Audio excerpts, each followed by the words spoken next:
पर मुझे लगता है स्टॉक स्पेसिफिक एक्शन बढ़िया रहेगा।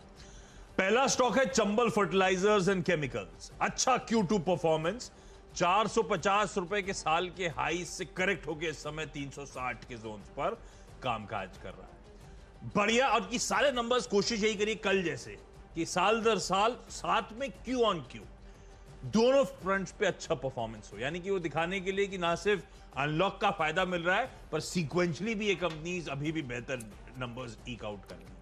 तो ऑलमोस्ट 4500 करोड़ का रेवेन्यू, पिछले क्वार्टर 3500 करोड़ का था, पिछले साल 4000 करोड़ का था। 505 करोड़ का मुनाफा, पिछले क्वार्टर 380 करोड़, पिछले साल 436 करोड़। तो दोनों पैमानों पे नंबर स्ट्रांग है, इसलिए चंबल ऑफ आइस ट्रेड कर रहा है, अट्रैक्टिव बेट हो सकता है। तो होपफुली ये ग्रीन में कामकाज करेगा। ऐसे ही एक और इंटरेस्टिंग कंपनी है शिपिंग कॉर्पोरेशन ऑफ इंडिया यानी कि SCI। बहुत अच्छे Q2 नंबर्स हैं, पर SCI के लिए एक बात ध्यान रखिएगा, नंबर से ज्यादा बड़ा ट्रिगर वो जो सरकार का स्ट्रैटेजिक डाइवेस्टमेंट है वो बना हुआ है। तो बहुत ज्यादा नंबर्स पे शायद रिएक्शन ना मिले। स्टैंडअलोन बेसिस पे सिर्फ नंबर्स देखता तो वाकई स्ट्रॉन्ग परफॉर्मेंस। आय 1230 करोड़ पे, पिछले साल थी 877, पिछले क्वार्टर थी 1050 करोड़। मुनाफा 243 करोड़ उसका क्लॉक करा है, पिछले क्वार्टर 158, पिछले साल 142। इसीलिए कह रहा हूं बहुत स्ट्रॉन्ग नंबर्स हैं। SCI को भी रखेंगे रडार पे, इन ग्रीन शायद ट्रेड करें। सेंट्रम कैपिटल खबरों की वजह से, सेंट्रम कैपिटल ग्रीन में मानता हूं कामकाज होगा, पर ध्यान रखिए स्टॉक कल कुछ मोमेंटम दिखाना शुरू कर चुका था। क्या जिनको पता होगा, हमें डिस्क्लोजर्स में BSE में बाजार बंद होने के बाद आया।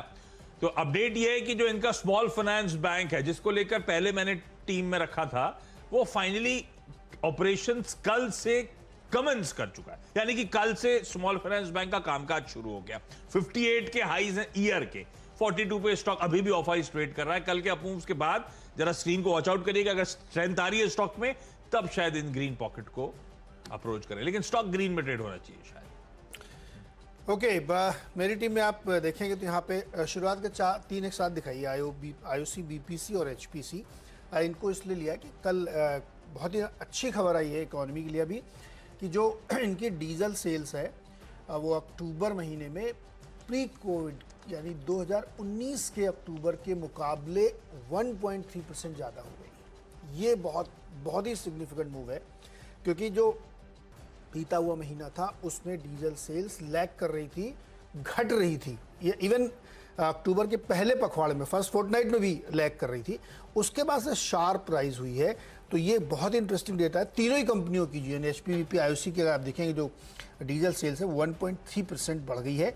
ये इंडिकेट करता है कि वॉल्यूम तगड़ा जनरेट हो रहा है और प्राइसिंग तो इनके हाथ में है ही है, रोज पैसे बढ़ते हैं, आज भी मैं ख्याल 25-30 पैसे बढ़ ही गए होंगे, तो उसका इनको बहुत ही गजब का गेन होने वाला है।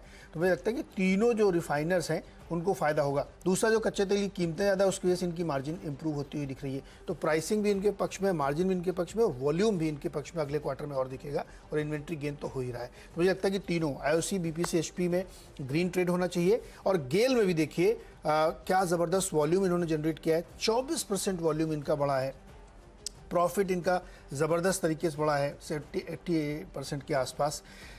गेल का काम क्या है, ट्रेडर है, गैस खरीदा और बेचा। लैंडेड कॉस्ट हमने आपको बताई थी LPG की, $56 का हाई उसने बनाया था, अभी भी $35-40 के आसपास चल रही है। तो इनको उसका काफ़ी गेन होता हुआ दिख रहा है, क्योंकि इनके लॉन्ग टर्म कॉन्ट्रैक्ट है US में। तो हमें लगता है कि गेल भी ग्रीन में ट्रेड होना चाहिए। 4-5 बताया था, उसके बाद आशीष के पास चलेंगे। मॉइल में खबर यह है कि इन्होंने अपने हर ग्रेड के ओर की कीमतें 5% तक बढ़ा दी हैं इफेक्टिवली 1 नवंबर, और एक रिट्रोस्पेक्टिव भी है 1 अक्टूबर से भी बढ़ाई है। तो जो एम्प्लॉय कॉस्ट का मामला है वो इसमें सेट ऑफ होता है। मुझे लगता है मॉइल ग्रीन में ट्रेड होना चाहिए। हाँ, तो कुछ और सारे ग्रीन ही है क्या आपके पास भी? नहीं, अब रेड है इसके बाद। अच्छा, आगे है, मेरे तो सब ग्रीन है। डी-लिंक इसीलिए क्योंकि बहुत बढ़िया Q2 का परफॉर्मेंस, 168 साल के हाईज 148 पे ट्रेड कर रहा है, थोड़ा सा स्लाइटली ऑफ हाईज है। 247 करोड़ के रेवेन्यूज, पिछले क्वार्टर 164 के थे, पिछले साल 186 के थे, तो बहुत स्ट्रॉन्ग मोमेंटम रेवेन्यू फ्रंट पे। प्रॉफिट्स देखिए, पिछले क्वार्टर 8-8.5 करोड़, पिछले साल इसी क्वार्टर में 9-10 करोड़, इस बार बढ़कर 13.25 करोड़ पे पहुंचते हुए। तो दोनों Q on Q, year on year अच्छा परफॉर्मेंस था इसीलिए। पर यह स्टॉक कल बड़ा तेजी दिखा रहा था, थोड़ा सा देखिएगा, स्क्रीन पे ऐड करिएगा। उसके बाद ही अप्रोच करिएगा। मार्केट के मूड पर डिपेंड करेगा कि कितनी और तेजी ये तूल पकड़ सकता है।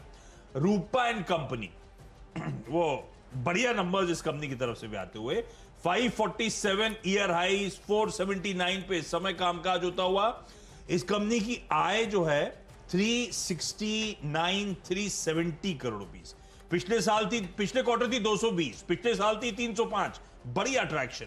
मुनाफा देखिए आप, ऑलमोस्ट अगर मैं नेट प्रॉफिट पे आऊं 53 करोड़ का, पिछले क्वार्टर सिर्फ 27, पिछले साल 45।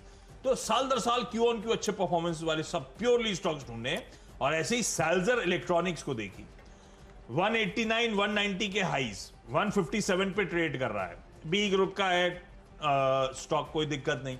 सैल्जर इलेक्ट्रॉनिक्स के नंबर्स भी ठीक ठाक आए।